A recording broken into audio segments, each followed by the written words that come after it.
이혼 3일차 집에 핸드폰 가지러 갔다가 남편이 경악한 이유. 이혼이 끝나면 모든 게 정리된 줄 알았습니다. 하지만 이혼 3일차 집에 두고 온 휴대폰 하나 때문에 다시 들어간 그 집에서 저는 평생 몰랐던 진실과 마주하게 됐습니다. 더 충격적인 건 아내 혼자가 아니라 모든 걸 설계한 또 다른 인물이 있었다는 점이었습니다. 이혼 3일차 아침, 박성호는 침대에서 눈을 떴다. 천장을 바라보는 것이 습관이 됐다. 원룸 천장은 옛집 침실 천장보다 낮았다. 곰팡이 자국도 몇 개 보였다. 하지만 이상하게 답답하지 않았다. 오히려 마음이 편했다. 더 이상 눈치 볼 사람이 없다는 사실이 그를 자유롭게 만들었다. 성호는 천천히 몸을 일으켰다. 무릎이 욱신거렸다. 공장에서 35년을 일한 대가였다. 아침마다 찾아오는 통증이지만 이제는 익숙했다. 그는 간단히 세수를 하고 냉장고를 열었다. 우유 한 팩과 식빵 반 봉지가 전부였다. 식빵 한 장을 꺼내 우유와 함께 아침을 때웠다. 30년 동안 차려진 밥상에서 먹다가 이제는 이렇게 산다. 하지만 불평하지 않았다. 이것도 나쁘지 않았다. 식사를 마치고 설거지를 하는데 문득 오래된 휴대폰이 떠올랐다. 금융인증서가 들어있는 그 휴대폰 말이다. 은행 업무를 보려면 꼭 필요한 물건이었다. 새로 산 스마트폰으로는 인증서를 옮길 수가 없었다. 성호는 이 말을 짚었다. 그 휴대폰을 옛집에 두고 온 것이다. 침실 서랍 어딘가에 있을 것이다. 그는 잠시 고민했다. 아내에게 연락해서 가져다 달라고 할까? 하지만 아내는 지금 유럽 여행 중이었다. 아이들한테 들었다. 이혼하고 바로 떠났다고 했다. 그럼 집은 비어 있다는 뜻이다. 성호는 결심했다. 직접 가서 가져오자. 어차피 열쇠는 아직 갖고 있었다. 반납하라는 말도 없었고 그냥 갖고 나온 것이다. 잠깐 들렀다 나오면 될 일이었다. 성호는 외투를 걸치고 현관문을 나섰다. 차를 몰고 익숙한 길을 달렸다. 30년을 오가던 그 길이었다. 아파트 단지가 보였다. 15층짜리 낡은 건물이었다. 페인트가 벗겨진 외벽, 금이 간 주차장 바닥.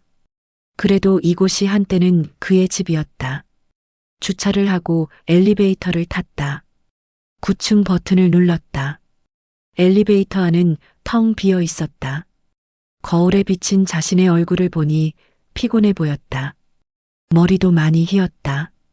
언제 이렇게 늙었을까? 9층에 도착했다. 복도를 걸어 902호 앞에 섰다. 익숙한 현관문이었다. 30년 동안 매일 열고 닫던 문. 하지만 이제는 남의 집 문이었다. 성호는 주머니에서 열쇠를 꺼냈다. 손끝이 미묘하게 떨렸다. 왜 떨리는지 알 수 없었다. 그는 열쇠를 문에 꽂았다. 천천히 돌렸다. 찰칵 소리와 함께 문이 열렸다.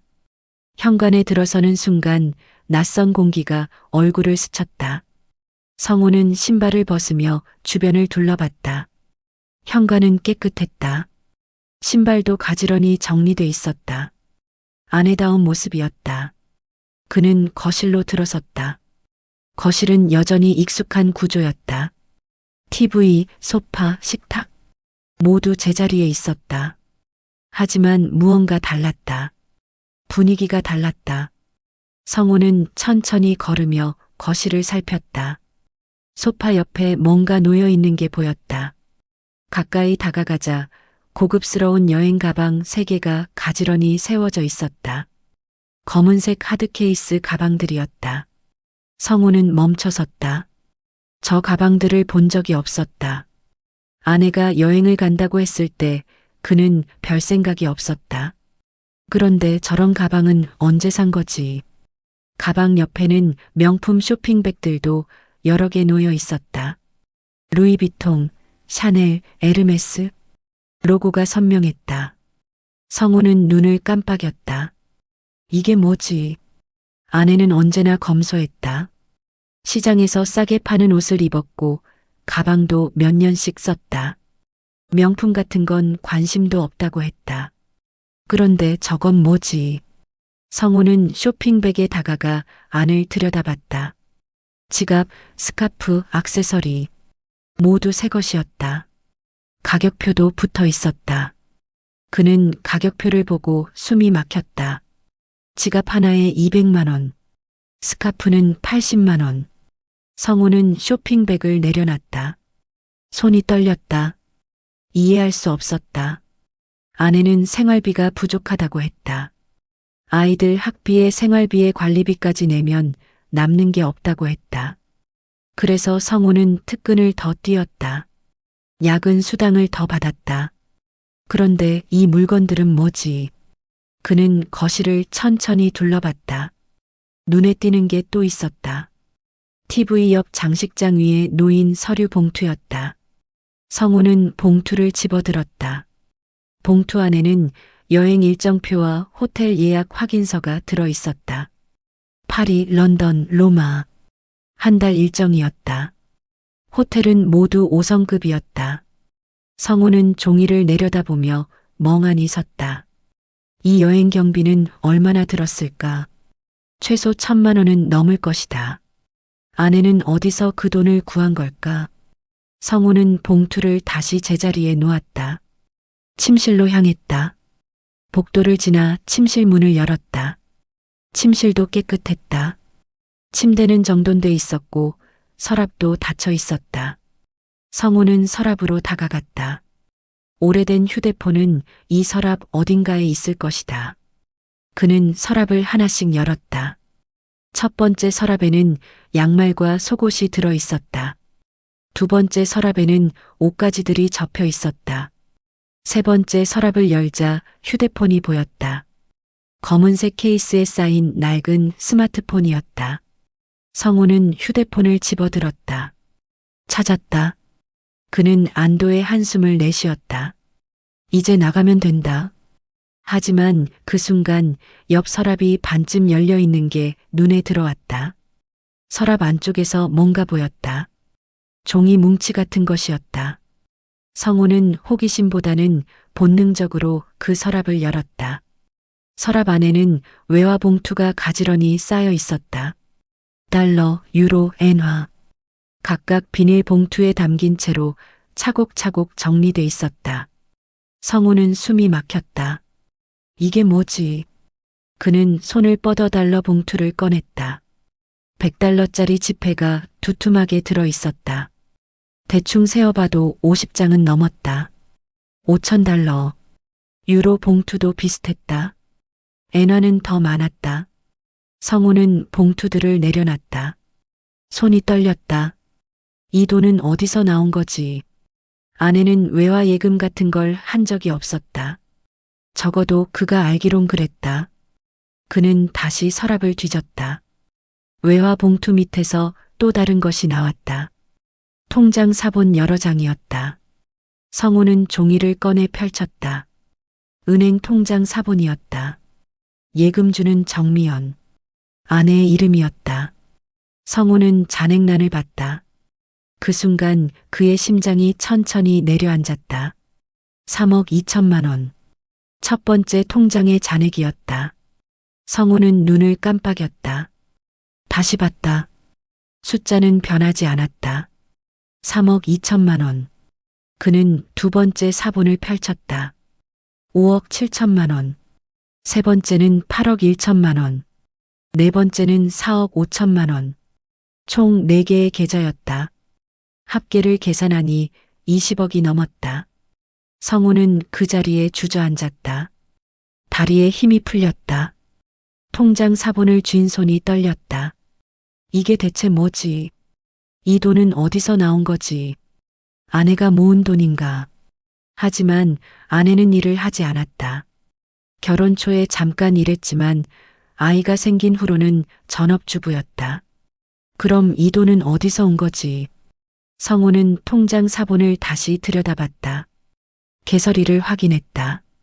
첫 번째 통장은 10년 전에 만들어졌다. 두 번째는 8년 전, 세 번째는 5년 전, 네 번째는 3년 전. 모두 결혼 생활 중에 만들어진 계좌들이었다. 성우는 천천히 숨을 들이쉬었다. 머릿속이 복잡했다. 10년 전이면 아이들이 고등학생이었을 때다. 그때 아내는 생활비가 빠듯하다고 했다. 학원비에 교재비에 외식비까지 감당하기 힘들다고 했다. 그래서 성우는 특근을 더 뛰었다. 주말도 반납했다. 명절 보너스도 한 푼 쓰지 않고 집에 갖다 줬다. 그런데 그 돈이 이렇게 쌓여 있었다는 말인가. 성우는 고개를 숙였다. 가슴이 무너지는 기분이었다. 배신감보다 허무함이 먼저 왔다. 35년을 일했다. 밤낮 없이 일했다. 몸이 아파도 쉬지 않았다. 가족을 위해서라고 믿으며 살았다. 그런데 그가 번 돈은 이렇게 그가 모르는 계좌에 숨겨져 있었다. 성우는 통장 사본을 다시 서랍에 넣었다. 그리고 천천히 일어났다. 무릎이 욱신거렸지만 신경 쓰지 않았다. 그는 침실을 나와 거실로 돌아왔다. 소파에 앉아 한참을 멍하니 앉아 있었다. 시간이 얼마나 흘렀을까?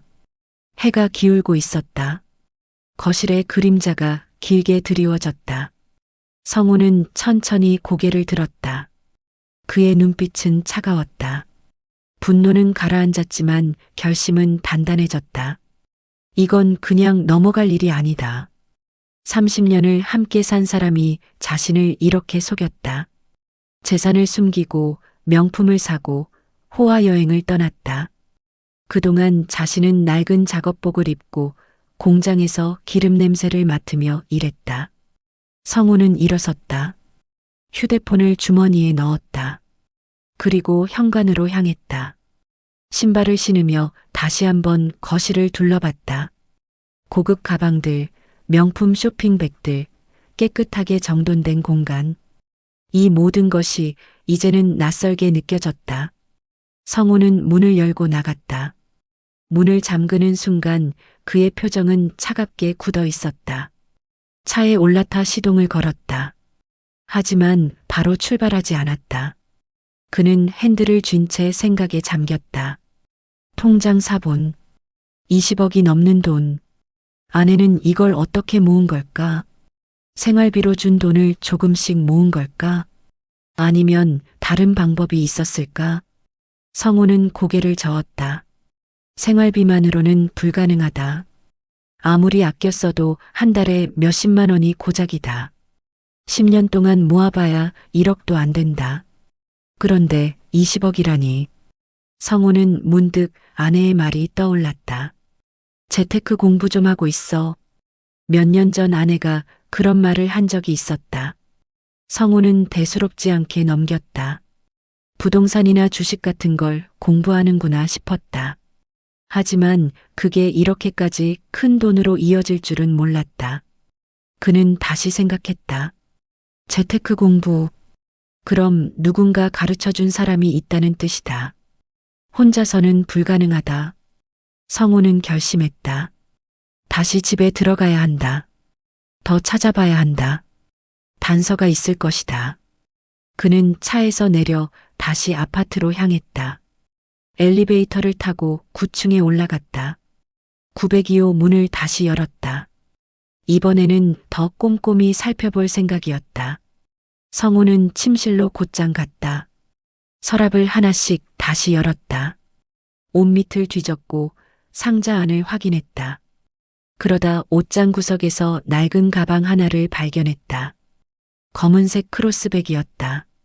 지퍼를 열자 안에서 또 다른 휴대폰이 나왔다. 오래된 스마트폰이었다. 성우는 전원 버튼을 눌렀다.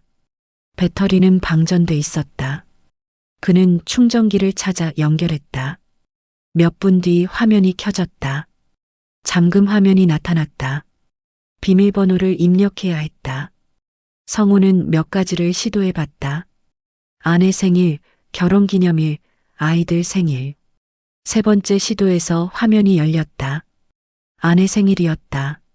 성우는 홈 화면을 봤다. 앱이 몇 개 없었다. 메시지, 전화, 카메라, 그리고 카카오톡. 그는 카카오톡을 열었다. 대화방이 몇 개 있었다. 그 중 하나가 눈에 띄었다.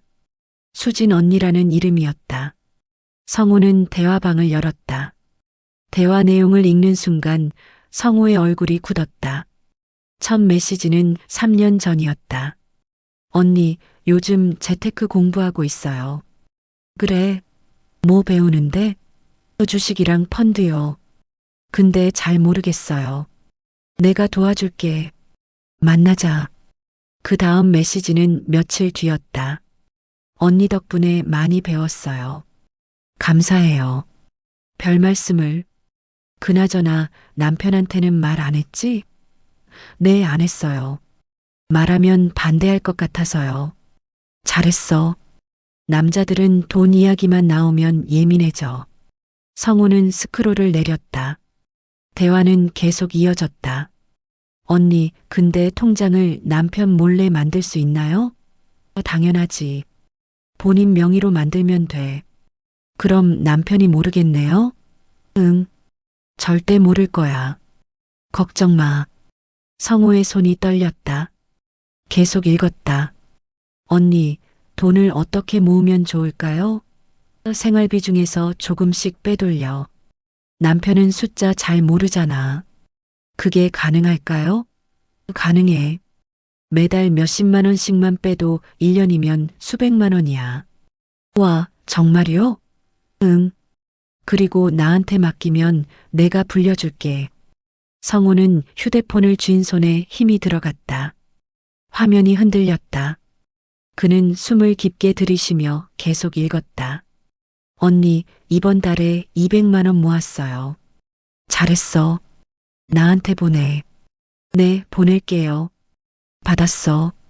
이거 펀드에 넣을게. 감사해요, 언니. 대화는 이런 식으로 몇 년간 이어졌다. 성우는 스크롤을 빠르게 내렸다.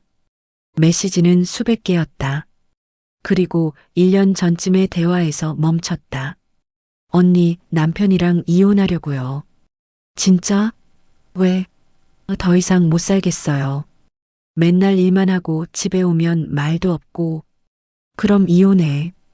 근데 재산 분할은 어떻게 할 거야? 잘 모르겠어요. 내가 알려줄게. 일단 통장은 절대 들키면 안 돼. 네, 조심할게요. 그리고 재산 분할할 때 최대한 적게 나눠줘야 해. 어떻게요? 집은 원래 내 명의잖아. 퇴직금만 반반 나눠주면 돼. 아, 그렇네요. 응. 나머지 통장은 절대 말하지 마. 알겠어요. 성우는 휴대폰을 내려놨다. 더 이상 읽을 수 없었다. 가슴이 답답했다. 호흡이 거칠어졌다. 그는 침대에 앉아 고개를 숙였다. 30년. 30년을 함께 산 사람이 자신을 이렇게 속였다. 재산을 숨기고 이혼을 계획하고 심지어 제3자와 공모까지 했다. 성우는 천천히 고개를 들었다. 눈빛은 차갑게 가라앉아 있었다. 분노는 이미 지났다. 이제 남은 건 차가운 계산뿐이었다. 그는 휴대폰을 다시 집어들었다. 대화 내용을 캡처하기 시작했다. 스크린샷을 하나씩 찍었다. 중요한 메시지는 빠뜨리지 않았다. 생활비 중에서 빼돌려. 남편은 숫자 잘 모르잖아. 통장은 절대 들키면 안 돼. 모든 증거를 확보했다. 성우는 휴대폰을 가방에 넣었다. 그리고 서랍으로 돌아가 통장 사본도 모두 챙겼다. 외화 봉투도 사진으로 찍었다. 거실로 나와 명품 쇼핑백과 여행 가방도 사진에 담았다. 모든 것이 증거였다. 성우는 마지막으로 집을 한 바퀴 돌았다. 놓친 게 없는지 확인했다. 그리고 현관으로 향했다. 신발을 신고 문을 열었다. 밖으로 나와 문을 잠갔다. 복도에 서서 902호 문패를 바라봤다. 30년을 살았던 집. 하지만 이제는 더 이상 그의 집이 아니었다. 그리고 앞으로도 절대 그의 집이 되지 않을 것이다. 성우는 등을 돌렸다. 엘리베이터를 타고 1층으로 내려갔다. 주차장으로 걸어가며 그는 주머니 속 휴대폰을 만졌다. 모든 증거가 여기 있다. 이제 시작이다. 성우는 차에 올라타 시동을 걸었다. 그리고 아파트를 떠났다. 백미러에 비친 아파트가 점점 작아졌다. 성우는 앞만 보며 운전했다. 그의 표정은 단단했다. 판은 아내가 짰지만 끝은 자신이 낼 것이다. 박성우는 20살에 공장에 취직했다. 1990년 그때는 대학 진학률이 지금처럼 높지 않았다. 고등학교를 졸업하면 절반은 취직했고 절반은 대학에 갔다. 성우는 후자를 선택할 형편이 안 됐다. 집안 사정이 어려웠다. 아버지는 일용직 노동자였고 어머니는 식당에서 설거지를 했다. 동생이 둘 더 있었다. 장남인 성우가 벌어야 했다. 졸업식 다음 날 그는 공장으로 향했다. 면접은 간단했다. 건강하냐? 네. 야근 할 수 있냐? 네. 내일부터 나와. 그렇게 성우의 35년 공장 생활이 시작됐다. 첫 출근 날 작업장에 들어섰을 때의 기억이 아직도 생생했다. 쇳소리, 기계 돌아가는 소리, 기름 냄새. 귀가 먹먹했고 코가 따가웠다. 선배 노동자가 그에게 작업복과 안전모를 건네줬다. 여기서 30년 버티면 정년까지 갈 수 있어. 힘들어도 참아. 성우는 고개를 끄덕였다. 버티겠다고 다짐했다.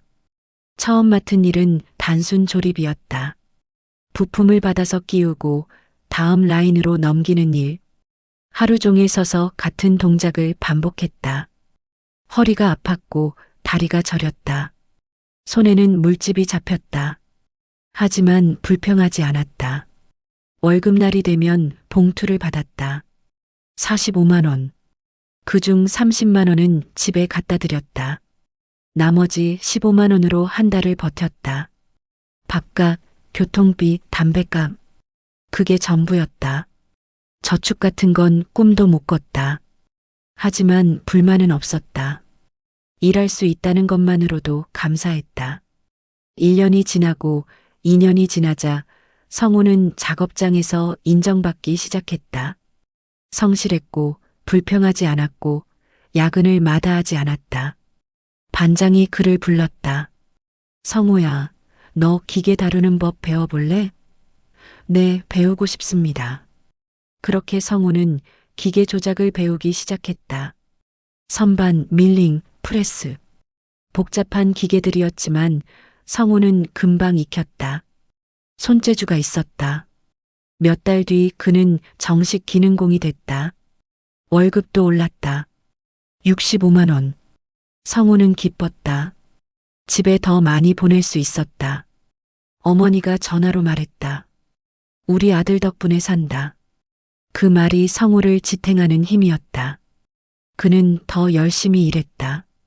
특근도 자청했고 주말 근무도 마다하지 않았다.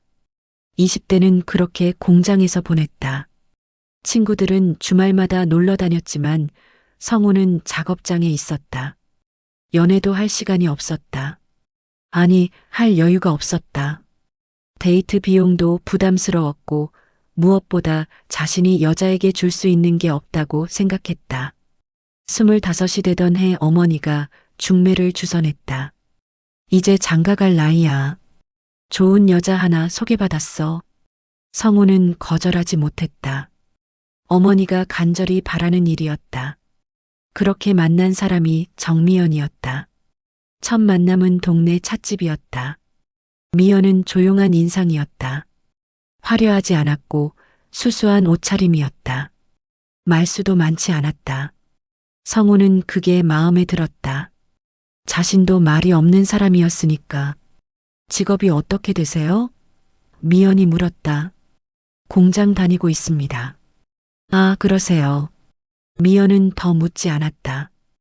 성우는 안도했다. 공장 노동자라고 하면 대부분 실망하는 기색을 보였다. 하지만 미연은 달랐다. 담담하게 받아들이는 것 같았다. 두 번째 만남에서 성우가 물었다. 저 같은 사람이랑 결혼해도 괜찮겠습니까? 미연은 잠시 생각하다 대답했다. 성실하신 것 같아요. 저는 그게 중요해요. 성우는 그 말에 용기를 얻었다. 석 달 뒤 두 사람은 결혼했다. 결혼식은 작은 식당에서 간단하게 치렀다. 하객도 많지 않았다.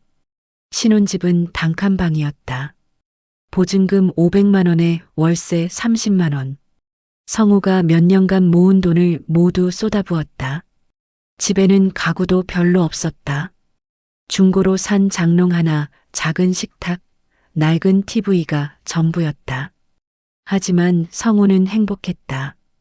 자신의 가정이 생겼다. 이제 자신도 가장이 됐다. 미연은 결혼 후에도 격리 일을 계속했다. 작은 무역회사였다. 월급은 50만 원 정도였다. 성우의 월급과 합치면 한 달에 115만 원. 둘이 살기에 넉넉하지는 않았지만 부족하지도 않았다. 성우는 미연에게 말했다. 당신이 일하는 게 힘들면 그만둬도 돼. 아니에요. 저도 벌어야죠. 고마워. 성우는 진심으로 고마웠다. 미연은 불평하지 않았다. 좁은 집에서도 낡은 가구를 써도 한 번도 불만을 말하지 않았다. 밥도 잘 차려줬다. 저렴한 재료로 만든 음식이었지만 맛있었다. 성우는 이 사람과 결혼하길 잘했다고 생각했다. 결혼 2년 차에 첫 아이가 태어났다. 딸이었다. 성우는 분만실 앞에서 기다리다 아기 울음소리를 듣고 울었다. 자신의 아이다. 자신의 피를 나눈 생명이다. 간호사가 아기를 안겨줬다. 작고 빨간 얼굴. 성우는 조심스럽게 안았다. 잘 키우겠습니다. 그는 중얼거렸다. 미연은 아이가 생기자 일을 그만뒀다. 아이를 맡길 데가 없어요. 제가 키워야죠. 성우는 반대하지 않았다. 당연한 일이라고 생각했다. 어머니가 아이를 키우는 게 맞다고 여겼다. 대신 자신이 더 벌면 됐다. 그는 특근을 늘렸다. 평일엔 밤 10시까지 일했고 토요일도 출근했다. 일요일만 쉬었다. 월급은 90만 원으로 올랐다. 특근 수당 덕분이었다. 성우는 그 돈을 모두 미연에게 줬다. 생활비 쓰고 아이 키우는 데 써. 고마워요. 미연은 돈을 받으며 말했다. 성우는 자신이 잘하고 있다고 믿었다. 가장으로서 역할을 다하고 있다고 생각했다. 3년 뒤 둘째가 태어났다. 이번에는 아들이었다. 집은 더 좁아졌다. 아이 둘을 키우기엔 단칸방이 너무 비좁았다. 성우는 전세집을 알아보기 시작했다. 보증금 3천만 원짜리 투룸. 성우는 은행에서 대출을 받았다. 2천만 원을 빌렸다. 나머지 1천만 원은 몇 년간 모은 돈으로 채웠다. 이자는 한 달에 15만 원. 부담스러운 금액이었지만 어쩔 수 없었다. 가족이 늘었으니 공간도 늘려야 했다. 새 집으로 이사한 날 미연이 말했다. 당신 덕분에 좋은 집에서 살게 됐어요. 성우는 뿌듯했다. 자신이 가족을 지키고 있다는 느낌이 들었다. 그는 더 열심히 일했다. 대출 이자를 갚아야 했고 생활비도 벌어야 했고 아이들 분유값도 마련해야 했다. 주말 근무를 늘렸다. 명절 특근도 빠뜨리지 않았다. 몸은 피곤했지만 마음은 충만했다. 자신이 필요한 사람이라는 느낌. 그게 성우를 지탱했다. 아이들이 초등학교에 들어가자 지출이 더 늘었다. 학용품, 교복, 급식비, 그리고 학원비. 미연이 말했다. 애들 학원 보내야 할 것 같아요. 학원? 꼭 보내야 해? 요즘은 다들 보내요. 안 보내면 뒤처져요. 성우는 망설였다. 학원비가 만만치 않았다. 아이 한 명당 한 달에 20만 원. 둘이면 40만 원. 성호의 월급이 150만 원이었는데 그중 40만 원이 학원비로 나간다는 뜻이었다. 그래도 애들 교육은 중요하니까. 성호는 결국 동의했다. 학원비를 대기 위해 그는 야근을 더 늘렸다. 밤 11시, 12시까지 일하는 날이 많아졌다. 집에 들어가면 아이들은 이미 잠들어 있었다. 미연도 피곤한 얼굴로 설거지를 하고 있었다. 오늘도 늦었네요. 응, 미안해. 괜찮아요. 수고했어요. 미연은 그렇게 말했지만 표정은 밝지 않았다. 성우는 그게 피곤해서 그런 거라고 생각했다. 아이 둘을 키우는 게 얼마나 힘든 일인가. 자신도 피곤하니까 미연도 피곤할 것이다. 성우는 미연을 격려했다. 조금만 더 버티자. 내가 더 벌게. 미연은 고개를 끄덕였다. 하지만 눈빛은 차가웠다. 아이들이 중학생이 되자 지출은 더욱 늘었다. 학원비가 아이 한 명당 50만 원으로 뛰었다. 둘이면 100만 원. 성호의 월급은 200만 원까지 올랐지만 반이 학원비로 나갔다. 나머지 100만 원으로 대출이자, 생활비, 공과금을 감당해야 했다. 빠듯했다. 성호는 주말도 반납했다. 일요일조차 특근을 나갔다. 가족과 보내는 시간은 거의 없었다. 아침에 나가면 밤에 들어왔다. 아이들 얼굴 보기도 힘들었다. 명절 때나 겨우 함께 시간을 보냈다. 하지만 성호는 불평하지 않았다. 가장이니까, 가족을 책임져야 하니까. 그 말로 모든 것을 정당화했다. 자신의 삶, 자신의 시간, 자신의 꿈. 그 모든 것을 접어넣으며 성우는 버텼다. 30년이 그렇게 흘렀다. 어느덧 성우는 55이 됐다. 머리는 반백이 됐고 허리는 자주 아팠고 무릎은 계단을 오를 때마다 삐걱거렸다. 35년 공장 생활의 흔적이었다. 아이들은 다 컸다. 딸은 대학을 졸업하고 취직했다. 아들도 군대를 다녀와 취업 준비 중이었다. 전세집은 5년 전에 아파트로 옮겼다. 대출을 더 받아서 30평짜리 아파트를 샀다. 성우의 꿈이었다. 자기 집을 갖는 것. 비록 대출이 1억 5천만 원이나 남았지만 자기 집이 있다는 사실이 뿌듯했다. 그런데 이상하게도 집은 점점 조용해졌다. 아이들은 자기 방에만 있었고 미연은 거실에서 TV를 봤다. 성우는 늦게 들어와 밥을 먹고 바로 잤다. 대화가 없었다. 다녀왔습니다. 응. 그게 전부였다. 성우는 불편하지 않았다. 아니, 불편하지 않다고 스스로를 설득했다. 가족이 건강하고 집이 있고 밥을 먹을 수 있으면 된다고 생각했다. 그게 행복이라고 믿었다. 하지만 가끔 밤에 잠이 오지 않을 때면 이런 생각이 들었다. 나는 뭘 위해 사는 걸까? 35년을 일했다. 쉬지 않고 벌었다. 가족을 위해서라고 믿으며 살았다. 그런데 정작 가족과 보낸 시간은 얼마나 되나? 아이들이 어렸을 때 함께 놀아준 기억이 없다. 미영과 데이트를 한 것도 결혼 전이 마지막이었다. 여행도 가본 적 없다. 취미도 없다. 친구도 없다. 그저 일만 했다. 성우는 천장을 바라보며 한숨을 쉬었다. 이제 곧 정년이다. 정년 후엔 뭘 하지? 그는 막연한 불안감을 느꼈다. 일 말고는 할 줄 아는 게 없었다. 은퇴하면 무엇을 하며 살아야 할까? 그 생각을 하면 가슴이 답답했다. 하지만 성우는 그 생각을 떨쳐냈다. 아직 5년 남았어. 그때 가서 생각하자. 그는 눈을 감고 잠을 청했다. 내일도 일찍 일어나야 했으니까. 균열은 성우가 55이 되던 해부터 시작됐다. 정년이 5년 앞으로 다가왔다. 공장은 60세 정년제를 시행하고 있었다. 5년 후면 성우도 작업복을 벗어야 했다. 그는 은퇴 후 삶에 대해 생각하기 시작했다. 퇴직금은 대략 8천만 원 정도 받을 것 같았다. 35년을 일한 대가치고는 적은 금액이었지만 불평할 수 없었다. 그 돈으로 무엇을 할 수 있을까? 아파트 대출 1억 5천만 원을 갚으면 남는 게 없다.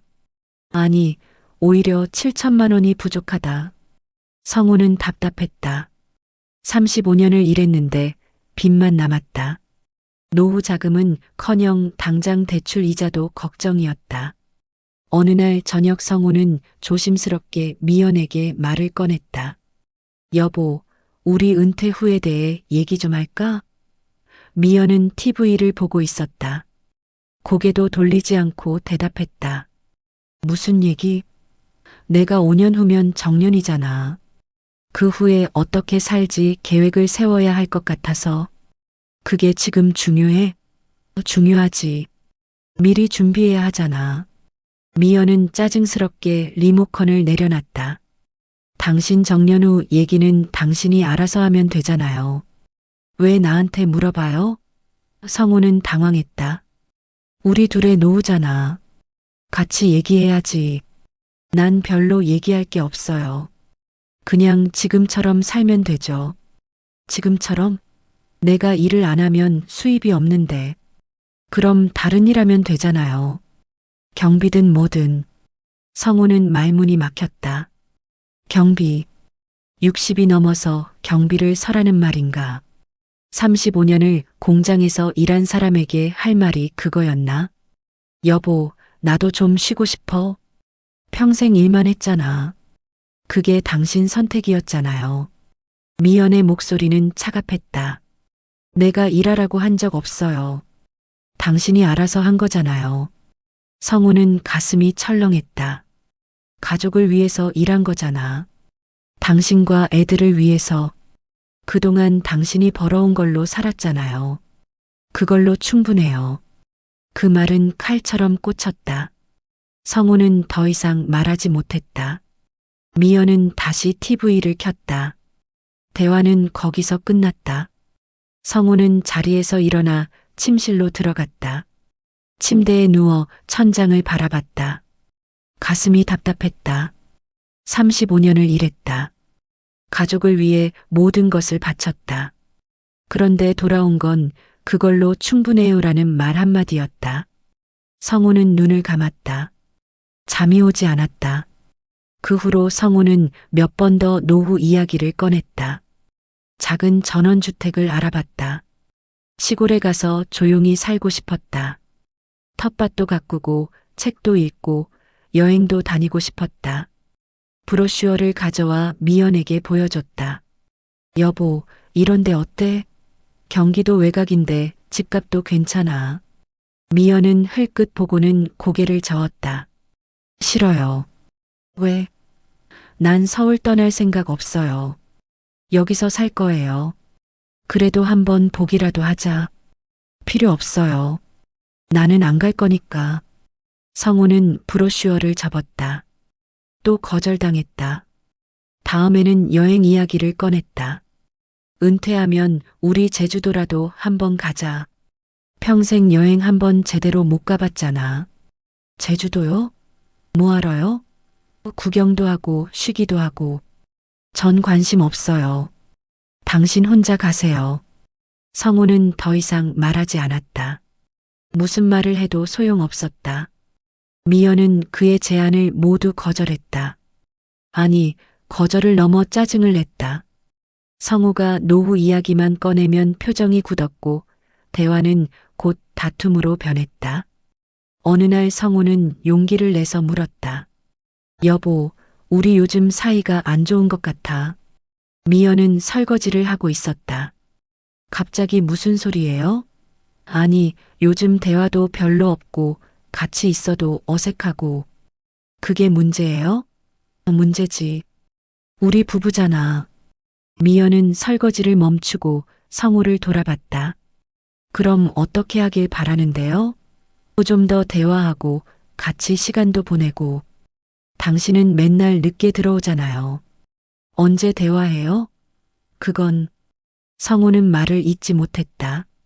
사실이었다. 자신은 늘 늦게 들어왔다. 일 때문이었다. 가족을 위해 벌어야 했으니까. 당신은 일만 했어요. 나한테 관심도 없었고. 미연의 목소리가 높아졌다. 무슨 소리야? 관심 없었다니. 그럼 내가 뭘 좋아하는지 알아요? 내가 뭘 하고 싶어 하는지 알아요? 성우는 대답하지 못했다. 몰랐다. 30년을 함께 살았지만 정작 미연이 뭘 좋아하는지 몰랐다. 당신은 나를 사람으로 본 게 아니에요. 그냥 집안일 하는 사람으로 봤죠. 그게 무슨... 됐어요. 이제 와서 변명하지 마세요. 미연은 설거지를 마치고 거실로 나갔다. 성우는 부엌에 혼자 남았다. 가슴이 무너지는 기분이었다. 미연의 말이 계속 맴돌았다. 당신은 나를 사람으로 본 게 아니에요. 정말 그랬을까? 성우는 자신에게 물었다. 30년 동안 미연에게 뭘 해줬나? 돈을 벌어다 줬다. 그게 전부였다. 미연이 뭘 좋아하는지, 무슨 꿈을 갖고 있는지, 어떤 인생을 살고 싶어 하는지 한 번도 물어본 적이 없었다. 성우는 부엌 의자에 앉았다. 머리를 감싸쥐었다. 자신이 잘못한 걸까? 아니면 미연이 지나치게 냉정한 걸까? 알 수 없었다. 그날 밤 성우는 잠을 이루지 못했다. 몇 주가 지났다. 집안 분위기는 더욱 냉랭해졌다. 성우와 미연은 거의 말을 섞지 않았다. 아침에 다녀오겠습니다. 저녁에 다녀왔습니다. 그게 전부였다. 식사도 따로 했다. 미연은 먼저 먹고 방으로 들어갔다. 성우는 혼자 밥을 먹었다. 쓸쓸했다. 30년을 함께 산 사람이 이제는 남처럼 느껴졌다. 성우는 변화를 시도했다. 일찍 퇴근한 날이 있었다. 6시에 집에 도착했다. 미연은 거실에서 TV를 보고 있었다. 일찍 왔네. 응. 오늘 특근이 없어서. 그래요. 미연은 다시 TV를 봤다. 성우는 소파에 앉았다. 저녁은 뭐 먹을까? 전 먹었어요. 벌써? 배고파서요. 성우는 냉장고를 열었다. 반찬이 몇 가지 있었다. 밥을 데워 먹었다. 혼자였다. 미연은 거실에서 웃고 있었다. TV 예능 프로그램을 보며 소리내어 웃었다. 성우는 그 모습을 보며 이상한 기분이 들었다. 미연이 웃는 모습을 언제 봤더라. 오래전 일이었다. 아주 오래전. 다음 날 성우는 꽃을 사들고 집에 갔다.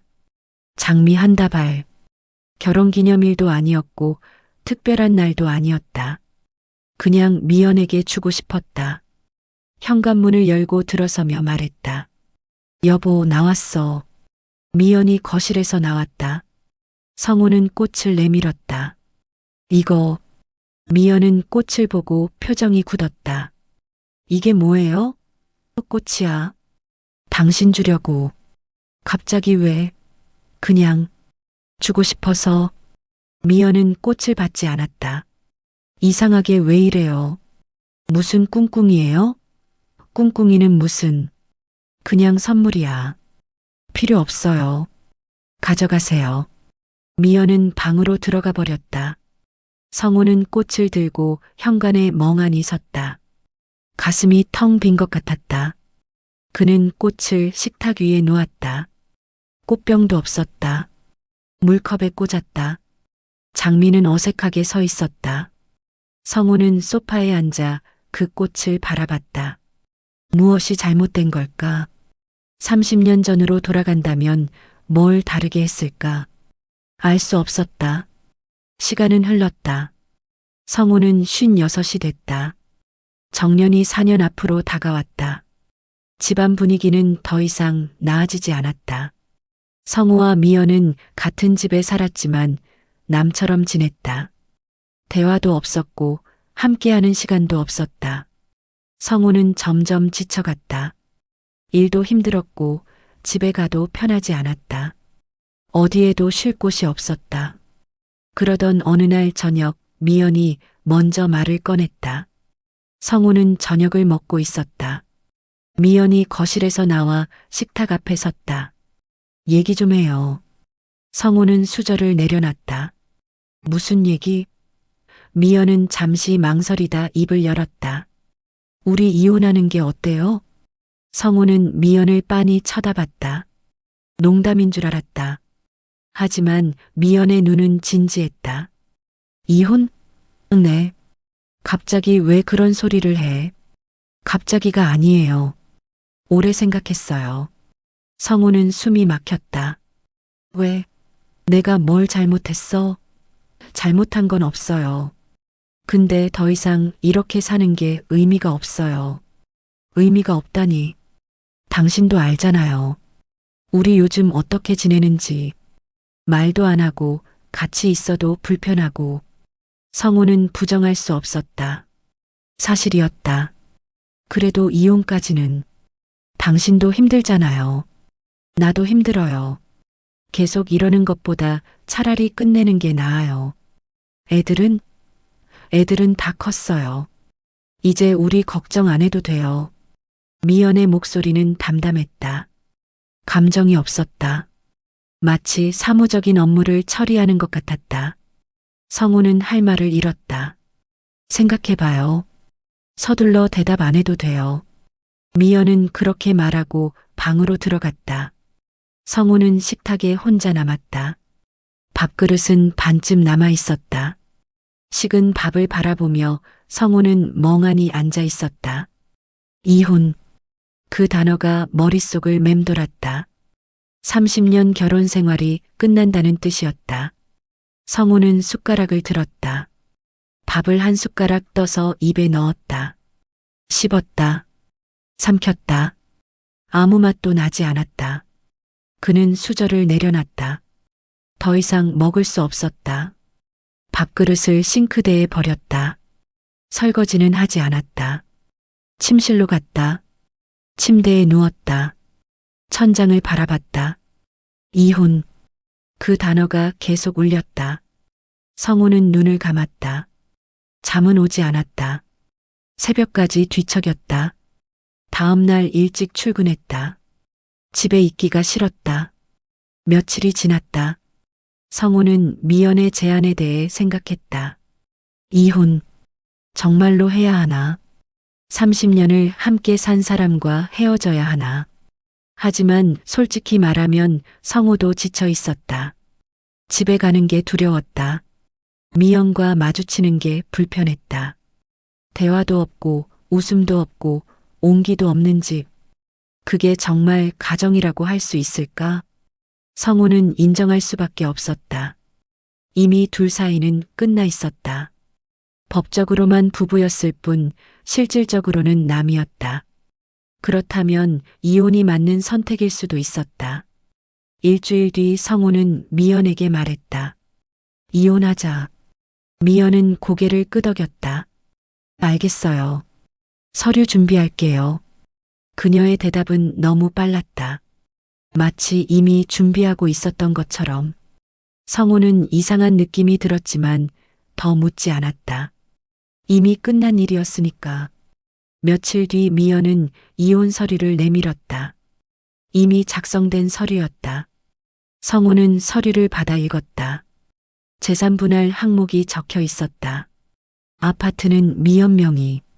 원래 미연 이름으로 돼 있었다. 성우가 대출을 갚았지만 명의는 미연이었다. 그래서 아파트는 미연이 갖기로 했다. 퇴직금은 반반. 성우가 받을 퇴직금 8천만 원 중 4천만 원을 미연에게 주기로 했다. 기타 자산 없음. 성우는 서류를 내려다봤다. 35년을 일한 대가가 퇴직금 4천만 원이었다. 그것도 아파트 대출 갚으면 마이너스였다. 성우는 웃음이 나왔다. 씁쓸한 웃음이었다. 이대로 진행해도 돼요? 미연이 물었다. 응. 성우는 고개를 끄덕였다. 싸우고 싶지 않았다. 그냥 끝내고 싶었다. 더 이상 이 사람과 얽히고 싶지 않았다. 그럼 여기 도장 찍어요. 미연은 도장을 건넸다. 성우는 도장을 받았다. 손이 떨렸다. 30년 결혼 생활이 이 도장 하나로 끝난다. 그는 서류에 도장을 찍었다. 찍는 순간 모든 게 끝났다. 미연도 도장을 찍었다. 두 사람은 아무 말 없이 마주봤다. 눈물도 없었다. 미안하다는 말도 없었다. 그저 담담한 침묵만 흘렀다. 수고했어요. 미연이 말했다. 성우는 대답하지 않았다. 수고했다니. 그 말이 이상하게 귀에 걸렸다. 마치 계약이 끝난 직원에게 하는 인사 같았다. 하지만 성우는 아무 말도 하지 않았다. 그냥 자리에서 일어났다. 짐을 싸야 했다. 이혼 서류에 도장을 찍은 다음 날 박성호는 짐을 싸기 시작했다. 침실 옷장을 열었다. 작업복 몇 벌, 평상복 몇 벌. 전부 낡았다. 10년 넘게 입은 옷들이었다. 성우는 옷을 가방에 넣었다. 서랍을 열었다. 양말, 속옷, 손수건. 그것도 챙겼다. 책장에 꽂힌 책 몇 권을 꺼냈다. 오래된 소설책들이었다. 젊었을 때 산 것들이다. 먼지가 쌓여 있었다. 성우는 책을 닦아 박스에 담았다. 서랍 깊숙한 곳에서 낡은 시계 하나를 발견했다. 아버지가 물려준 시계였다. 성우는 시계를 손에 쥐고 한참을 바라봤다. 태엽을 감았다. 똑딱똑딱 소리가 났다. 아직 작동했다. 성우는 시계를 조심스럽게 가방에 넣었다. 짐은 그게 전부였다. 가방 2개와 박스 하나. 30년을 살았지만 그의 흔적은 이것뿐이었다. 거실로 나왔다. 미연은 소파에 앉아 TV를 보고 있었다. 성우가 짐을 들고 서 있는 걸 보고도 고개를 돌리지 않았다. 나간다. 성우가 말했다. 그래요. 미연의 대답은 짧았다. 성우는 잠시 망설였다. 마지막으로 할 말이 있을까? 아무것도 떠오르지 않았다. 그는 현관으로 향했다. 신발을 신었다. 문을 열었다. 뒤돌아보지 않았다. 문을 닫는 순간 30년 결혼 생활이 끝났다. 성우는 짐을 들고 엘리베이터를 탔다. 1층으로 내려가며 거울에 비친 자신을 봤다. 늙은 얼굴이 보였다. 주름이 깊었고 머리는 휘었다. 언제 이렇게 늙었을까? 성우는 고개를 돌렸다. 차에 짐을 실었다. 시동을 걸었다. 어디로 가야 하나? 성우는 핸드폰을 꺼내 부동산 앱을 열었다. 원룸을 검색했다. 보증금 500만 원에 월세 40만 원. 싼 곳을 찾았다. 몇 군데 전화를 걸었다. 3번째 전화에서 오늘 당장 들어갈 수 있다는 답이 왔다. 성우는 주소를 받아 적었다. 차를 몰았다. 30분을 달려 도착한 곳은 오래된 빌라였다. 페인트가 벗겨진 외벽, 녹슨 철문. 성우는 차에서 내려 문을 열었다. 계단을 올라 3층에 도착했다. 복도 끝방이었다. 부동산 중개인이 기다리고 있었다. 여기입니다. 중개인이 문을 열었다. 방 하나, 부엌 하나. 화장실은 방 안에 붙어 있었다. 창문은 작았고 햇빛이 잘 들지 않았다. 벽지는 누렇게 변색돼 있었다. 바닥은 낡은 장판이었다. 어떠세요? 중개인이 물었다. 여기로 할게요. 성우는 대답했다. 고를 여유가 없었다. 당장 들어갈 곳이 필요했다. 계약을 마치고 열쇠를 받았다. 중개인이 떠나자 성우는 빈 방에 혼자 남았다. 짐을 내려놓았다. 가방 2개와 박스 하나. 그게 전부였다. 성우는 방 한가운데 주저앉았다. 주변을 둘러봤다. 텅 빈 공간이었다. 가구도 없었고 커튼도 없었다. 냉장고도 없었고 TV도 없었다. 아무것도 없었다. 성우는 등을 벽에 기댔다. 차가운 벽이 등을 스쳤다. 이제 혼자다.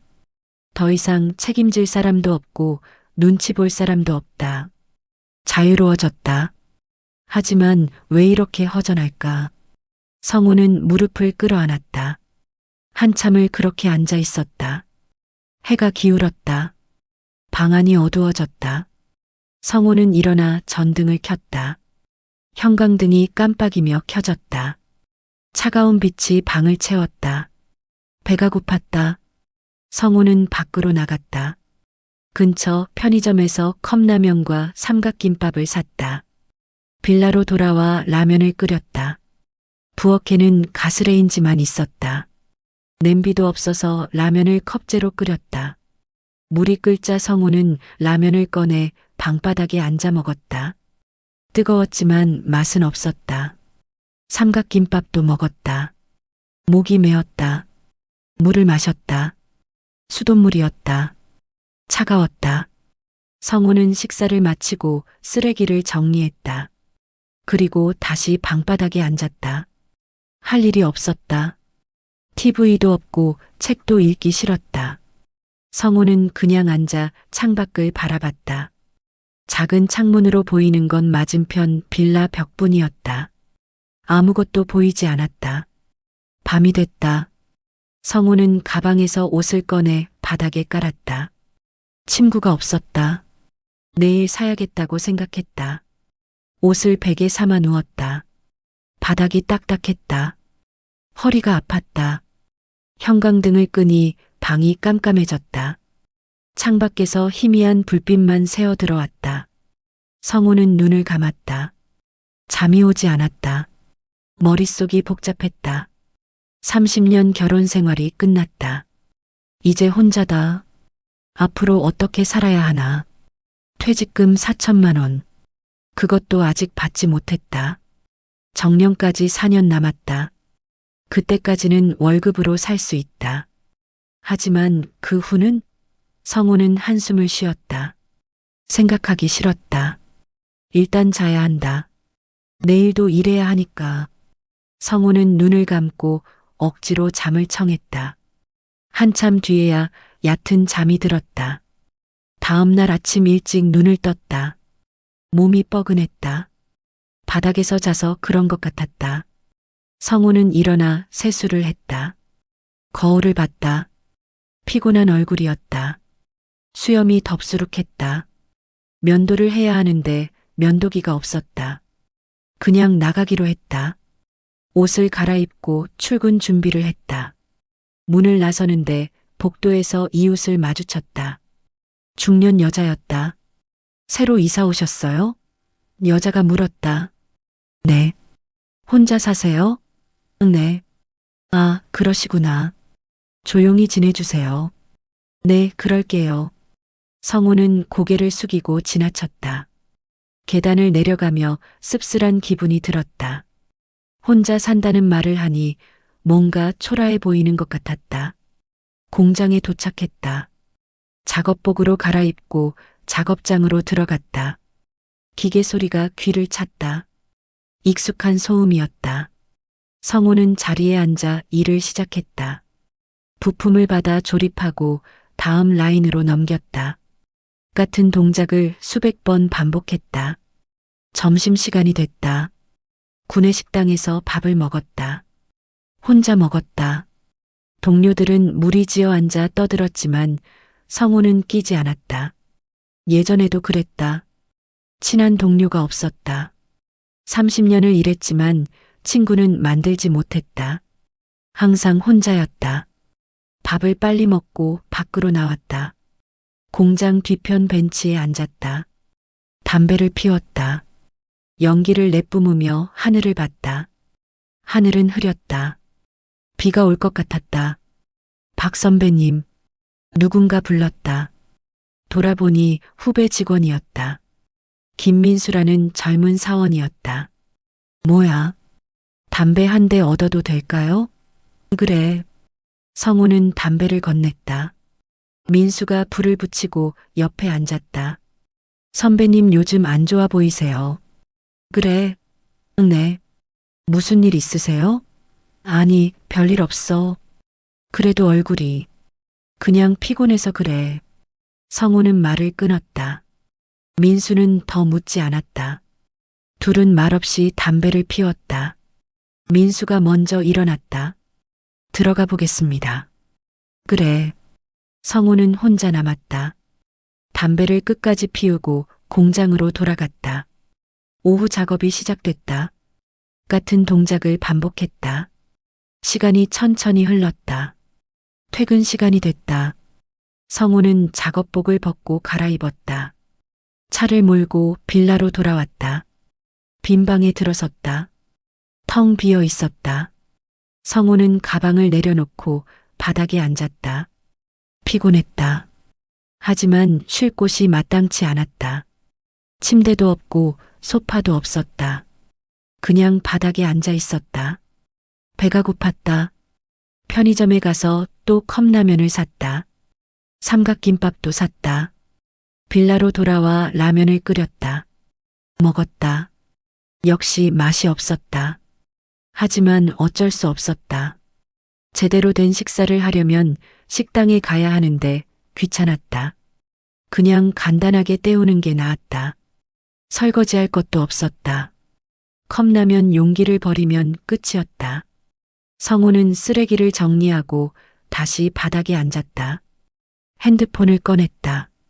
뉴스를 봤다. 별 내용이 없었다. SNS도 들어가 봤다. 친구가 없어서 피드도 텅 비어 있었다. 성우는 핸드폰을 내려놨다. 할 일이 없었다. 며칠이 그렇게 흘렀다. 성우의 일상은 단조로웠다. 아침에 일어나 출근하고 일하고 퇴근해서 컵라면 먹고 바닥에 누워 자는 것.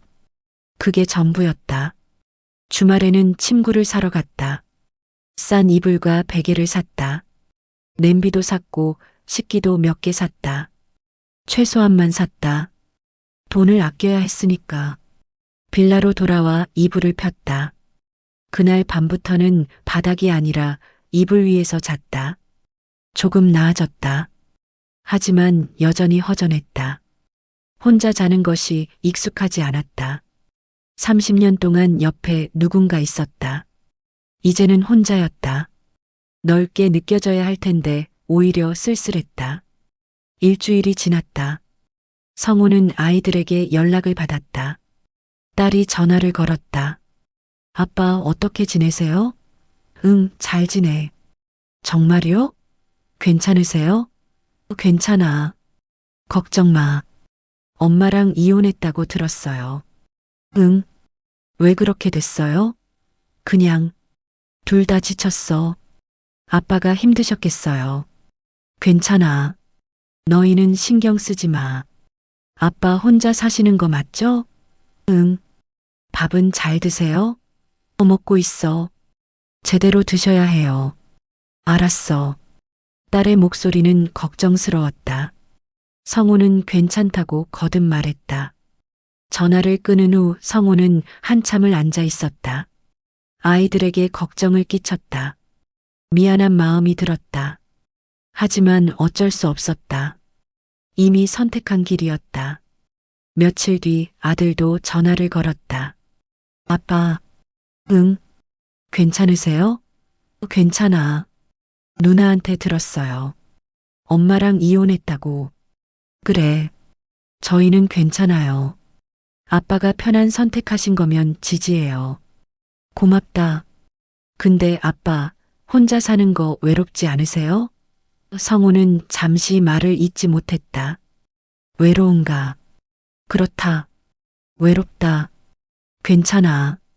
익숙해지면 돼. 가끔 연락드릴게요. 그래. 너희도 잘 지내. 전화를 끊었다. 성우는 핸드폰을 내려다봤다. 아이들은 자신을 걱정했다. 착한 아이들이었다. 성우는 자신이 좋은 아버지였는지 의문이 들었다. 돈은 벌어다 줬지만 함께 있어준 시간은 적었다. 아이들과 놀아준 기억도 별로 없었다. 항상 일만 했다. 그게 아버지의 역할이라고 믿었으니까. 하지만 지금 생각해보니 아이들은 돈보다 아버지의 시간을 원했을지도 모른다. 이혼 소식은 빠르게 퍼졌다. 공장 동료들도 알게 됐다. 어떻게 알았는지 모르겠지만 다들 알고 있었다. 점심시간에 한 동료가 다가왔다. 박 선배, 이혼했다며? 응. 힘들겠네. 괜찮아.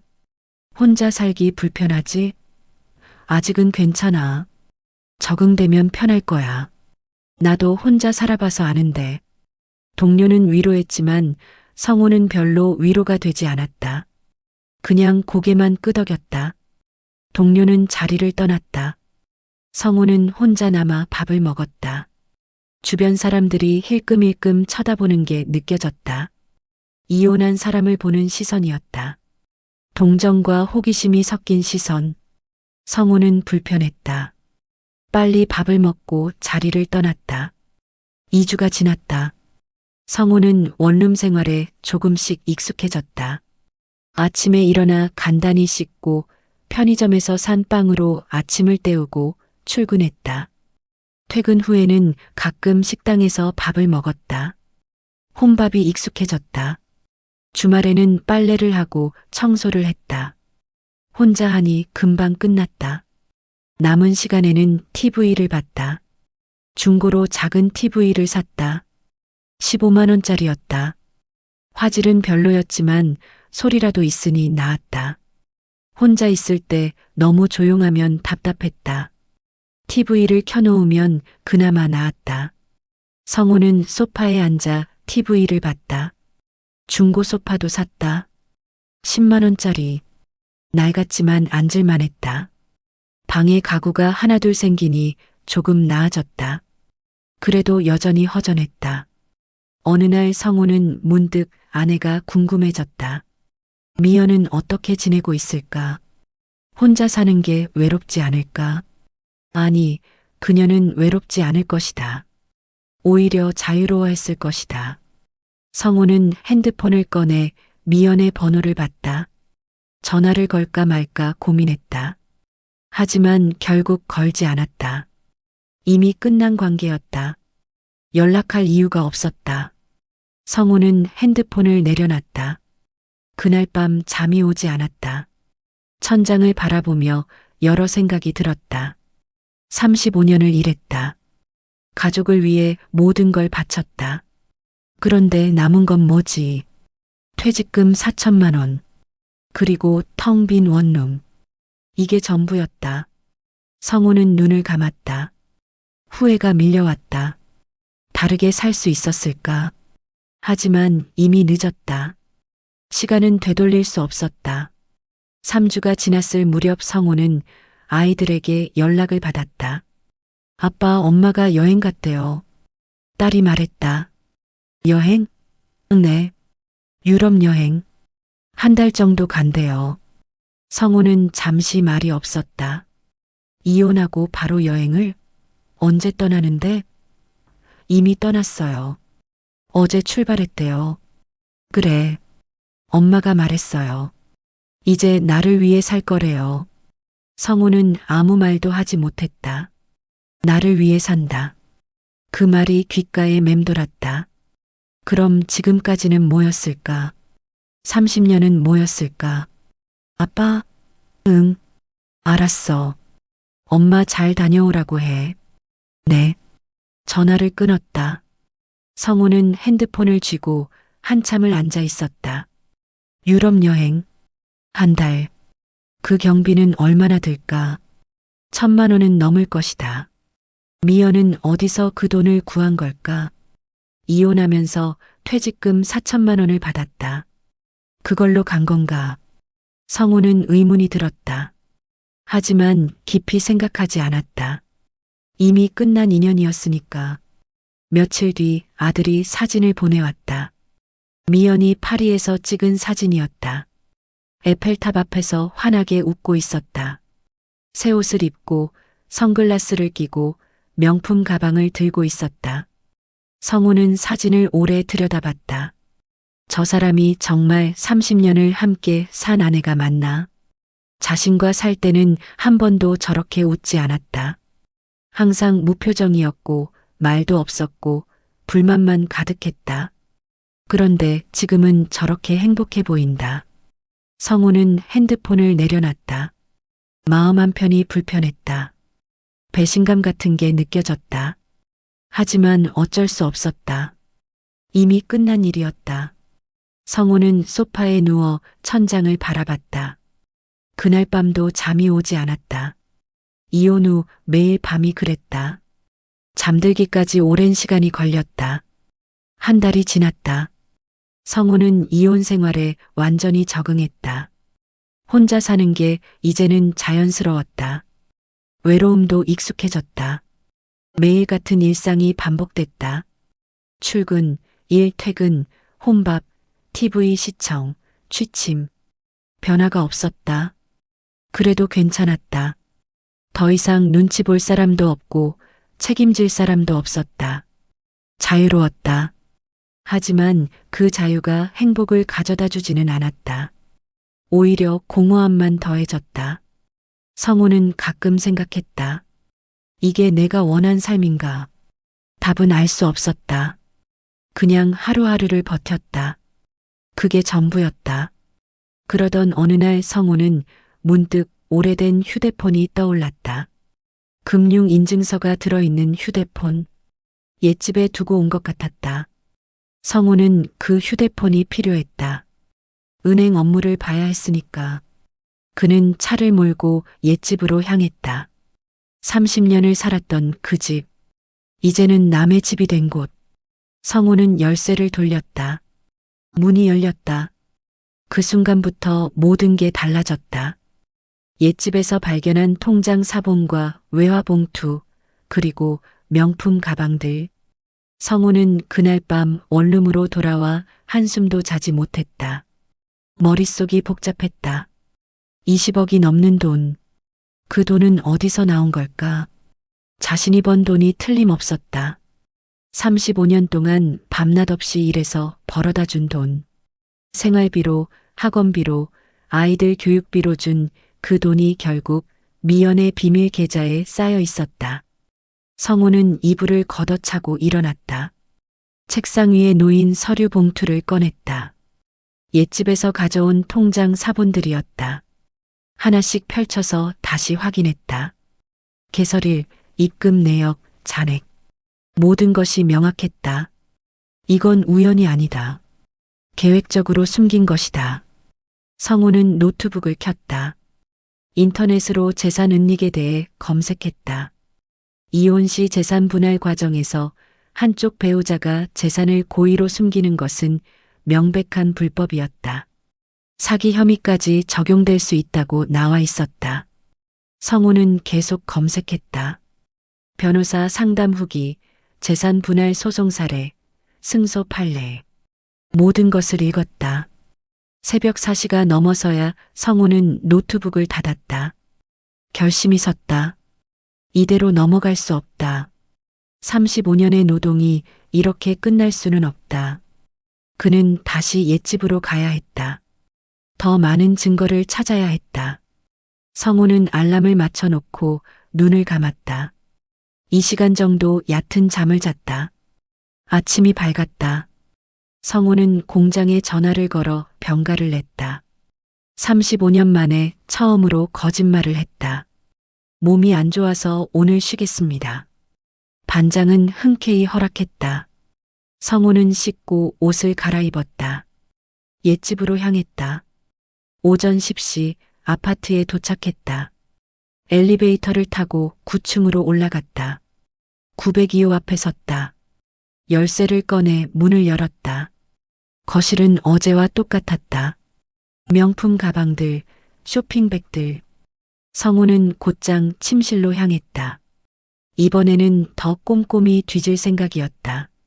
옷장을 열었다. 미연의 옷들이 가득했다. 하나씩 꺼내서 주머니를 확인했다. 아무것도 없었다. 서랍을 열었다. 속옷, 양말, 스카프. 그것도 하나씩 뒤졌다. 서랍 맨 밑에서 낡은 수첩 하나가 나왔다. 성우는 수첩을 펼쳤다. 가계부였다. 미연의 필체로 빼곡히 적혀 있었다. 생활비 수령 200만 원, 식비 50만 원, 공과금 30만 원, 저축 120만 원. 매달 이런 식으로 기록돼 있었다. 성우는 페이지를 넘겼다. 10년치 기록이었다. 그는 계산기를 꺼내 계산하기 시작했다. 매달 120만 원씩 저축했다면 1년에 1,440만 원. 10년이면 1억 4,400만 원. 하지만 통장에는 20억이 넘게 쌓여 있었다. 나머지 돈은 어디서 나온 걸까? 성우는 수첩을 더 자세히 읽었다. 3년 전부터 수진 언니 수수료라는 항목이 추가돼 있었다. 매달 50만 원에서 100만 원씩. 성우는 눈살을 찌푸렸다. 수진 언니? 누구지? 성우는 수첩을 가방에 넣었다. 계속 뒤졌다.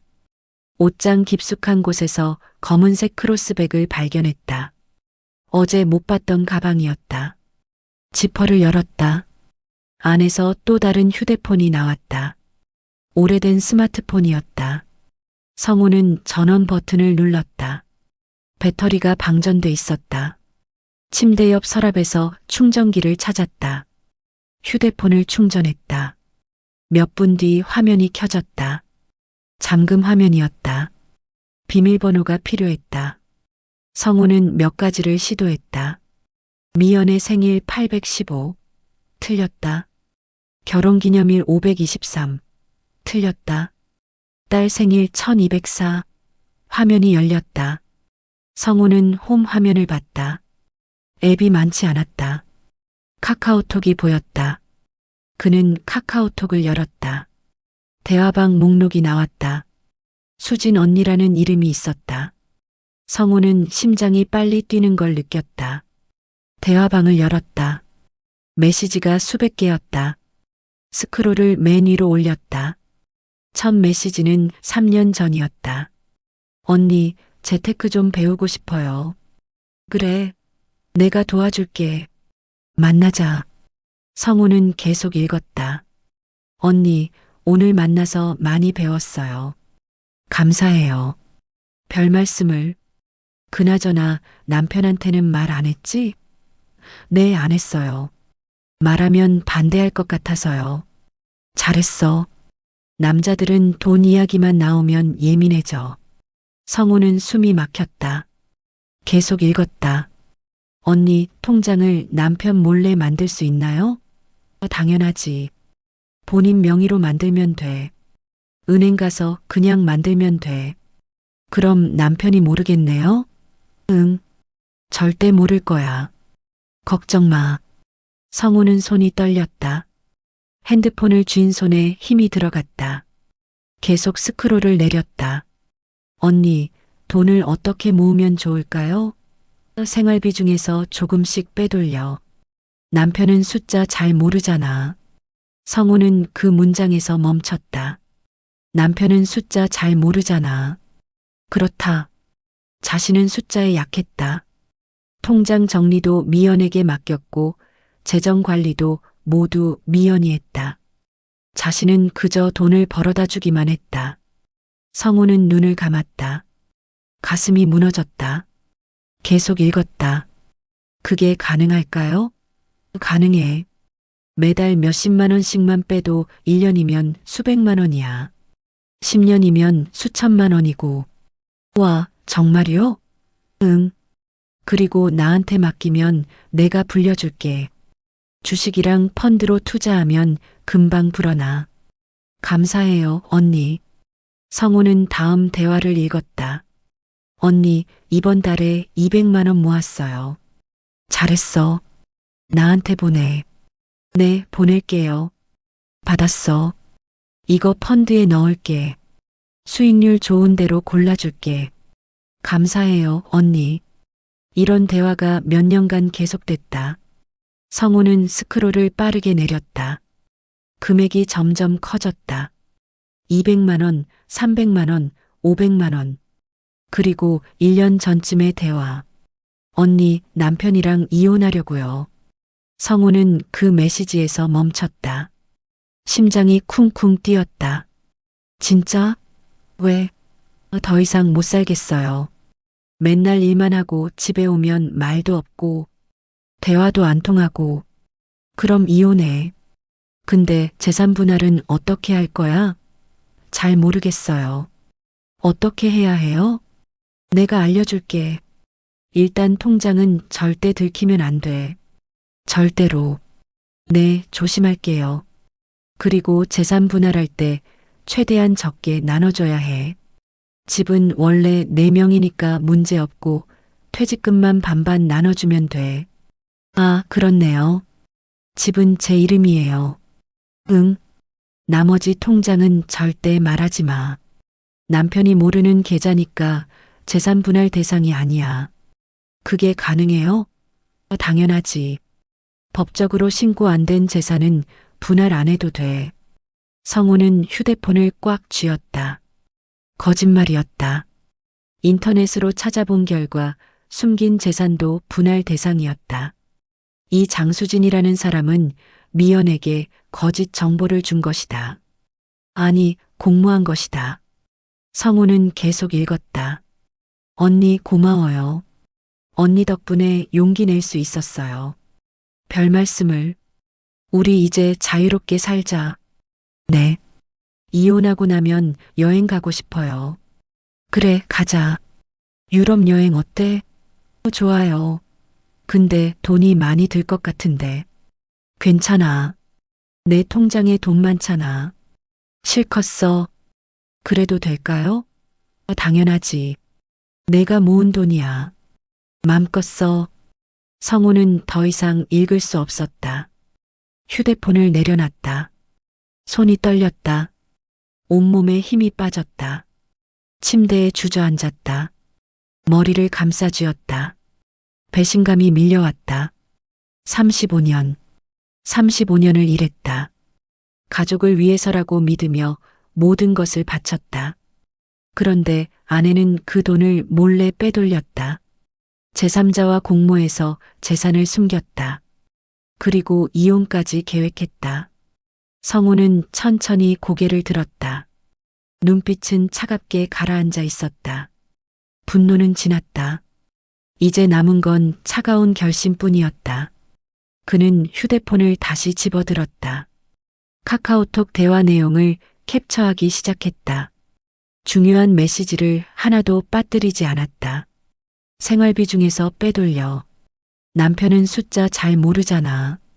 통장은 절대 들키면 안 돼. 재산 분할할 때 최대한 적게 나눠줘. 모든 대화를 캡처했다. 수백 장이 넘었다. 성우는 파일을 클라우드에 백업했다. 증거를 잃어버릴 수 없었다. 백업이 끝나자 성우는 휴대폰을 가방에 넣었다. 통장 사본도 챙겼다. 가계부도 챙겼다.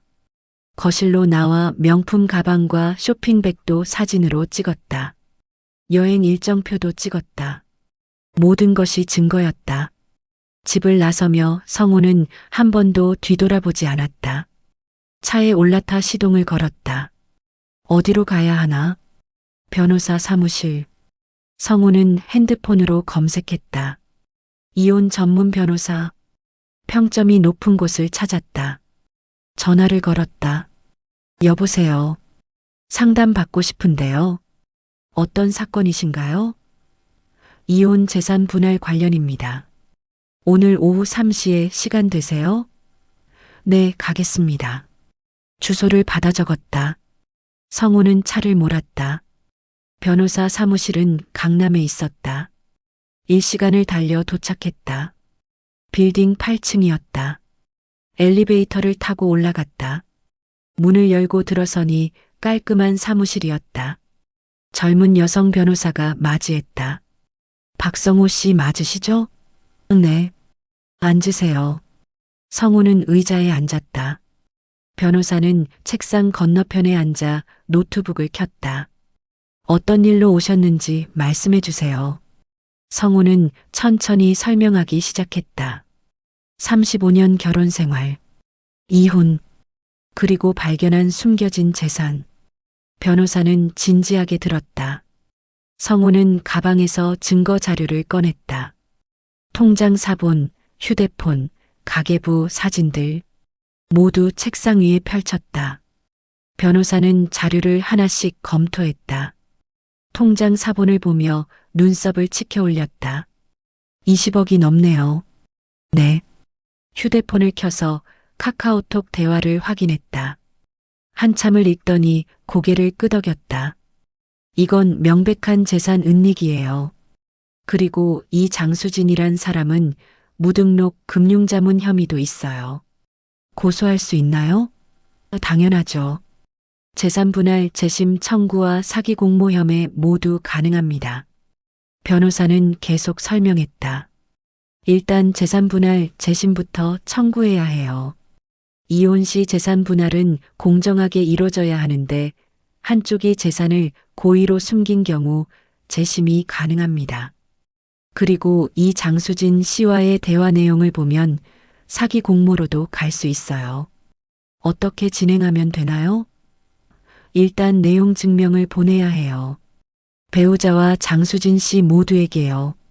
숨긴 재산을 밝히라고 요구하고 재산 분할을 다시 하겠다고 통보하는 겁니다.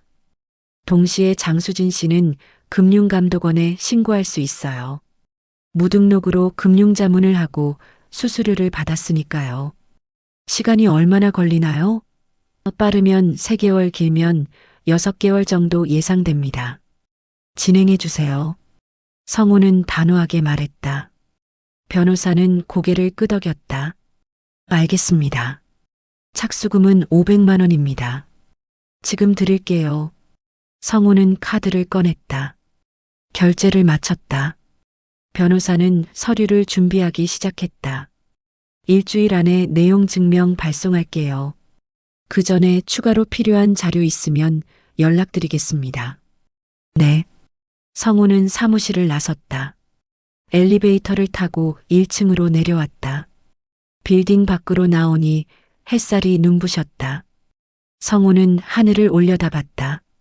구름 한 점 없는 맑은 하늘이었다. 가슴이 뻥 뚫린 기분이었다. 드디어 시작됐다.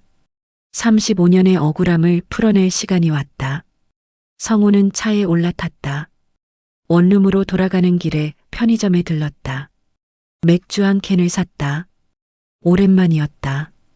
집에 도착해 맥주를 마셨다. 시원했다. 성우는 창밖을 바라보며 중얼거렸다. 이제 시작이야. 일주일이 지났다. 변호사에게서 연락이 왔다. 내용 증명 발송했습니다. 배우자분과 장수진 씨 모두에게요. 언제 도착하나요? 내일이나 모레쯤 받으실 겁니다. 알겠습니다. 성우는 전화를 끊었다. 가슴이 두근거렸다. 미연은 어떤 반응을 보일까? 당황할 것이다. 분명히. 그날 밤 성우는 잠을 잘 수 없었다. 내일이면 미연이 내용 증명을 받을 것이다. 유럽에 있으니 국제우편으로 갈 것이다. 며칠 더 걸릴 수도 있다. 성우는 침대에 누워 천장을 바라봤다. 30년 결혼 생활이 이렇게 끝나는구나. 아니, 아직 끝나지 않았다. 진짜 끝은 법정에서 날 것이다. 사흘 뒤 미연에게서 전화가 왔다. 밤 10일씨였다. 성우는 휴대폰을 봤다. 미연이었다. 전화를 받았다. 여보세요. 여보, 이게 무슨 일이야? 미연의 목소리는 떨리고 있었다. 무슨 일인지 당신이 더 잘 알잖아. 나 지금 여행 중이야. 왜 이러는 거야? 무슨 내용 증명을 보내? 통장 다 봤어. 20억 넘게 숨긴 거. 장수진이랑 주고받은 메시지도 다 확보했어. 미연은 말문이 막혔다.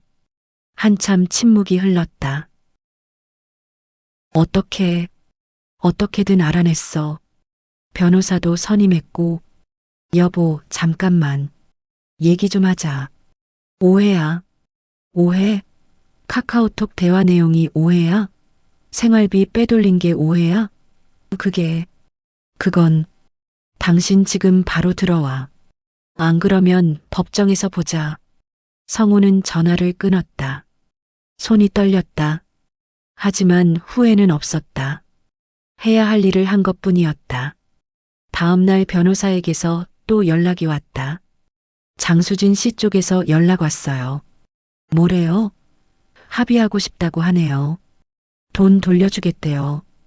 거절하세요. 거절하시겠어요? 네. 끝까지 가야죠. 알겠습니다. 성우는 전화를 끊었다. 장수진은 무너지고 있었다. 금융감독원에도 신고가 들어갔다. 무등록 금융자문 혐의. 그녀가 미연에게 받은 수수료는 불법 수익이었다. 경찰 조사도 시작됐다. 장수진은 필사적으로 미연을 끌어들이려 했다. 하지만 증거는 이미 성우의 손에 있었다. 한 달이 지났다. 미연은 유럽에서 급히 돌아왔다. 성우는 아이들에게 들었다. 엄마가 어제 들어왔대요. 그래. 아빠, 정말 소송하실 거예요? 응. 화해는 안 되나요? 안 돼. 이건 넘어갈 일이 아니야. 딸은 더 이상 말하지 않았다. 재산분할 재심이 열렸다. 법정에 성우와 미연이 마주 앉았다. 30년 만에 법정에서 만난 두 사람. 미연은 초췌해 보였다. 성우는 담담했다. 변호사가 증거 자료를 제출했다. 통장 사본, 카카오톡 대화 내용, 가계부 사진들. 모든 것이 법정에 공개됐다. 미연 측 변호사는 변명했다. 생활비를 절약해서 모은 돈입니다. 성우 측 변호사가 반박했다. 생활비로는 불가능한 금액입니다. 그리고 제3자와 공모해서 재산을 은닉했습니다. 카카오톡 대화 내용이 명백한 증거입니다. 재판장은 자료를 검토했다. 한참을 읽더니 고개를 끄덕였다. 다음 재판일은 한 달 뒤입니다. 첫 재판이 끝났다. 두 번째 재판에서 장수진이 증인으로 나왔다. 그녀는 떨리는 목소리로 증언했다. 제가 잘못했습니다. 정미연 씨에게 재산 은닉 방법을 알려줬습니다. 구체적으로 어떻게 했습니까? 생활비에서 조금씩 빼돌리라고 했고 통장을 여러 개 만들라고 했습니다. 그리고 남편 몰래 투자하라고 했습니다. 수수료는 얼마나 받았습니까? 매달 50만 원에서 100만 원 정도입니다. 3년간 약 2천만 원 받았습니다. 재판장은 기록했다. 미연은 고개를 숙이고 있었다. 세 번째 재판에서 판결이 나왔다. 피고 정미연은 혼인 기간 중 재산을 고의로 은닉했음이 인정됩니다. 따라서 재산 분할을 다시 산정합니다. 은닉된 재산 20억 3천만 원 중 70%인 14억 2천만 원을 원고 박성호에게 분할합니다. 성우는 판결문을 들었다. 14억. 생각보다 많았다. 변호사가 미소 지었다. 잘 됐습니다. 성우는 고개를 끄덕였다. 미연은 자리에서 일어나지 못했다. 고개를 숙인 채 울고 있었다. 성우는 그 모습을 담담히 바라봤다. 동정심은 들지 않았다. 법정을 나서며 성우는 처음으로 깊게 숨을 들이쉬었다. 가슴이 뻥 뚫렸다. 35년의 억울함이 풀렸다. 밖으로 나오니 햇살이 따뜻했다. 성우는 하늘을 올려다봤다. 파란 하늘이 펼쳐져 있었다. 그는 중얼거렸다. 판은 내가 짰지만 끝은 내가 냈어. 그날 성우는 처음으로 버틴 사람이 아니라 이긴 사람으로 법원을 나섰다. 차에 올라타 시동을 걸었다. 어디로 갈까? 원룸으로 갈 필요는 없었다. 이제 돈이 생겼다. 새 출발을 할 수 있었다. 성우는 부동산 앱을 열었다. 작은 아파트를 검색했다. 새로운 삶이 시작되는 순간이었다.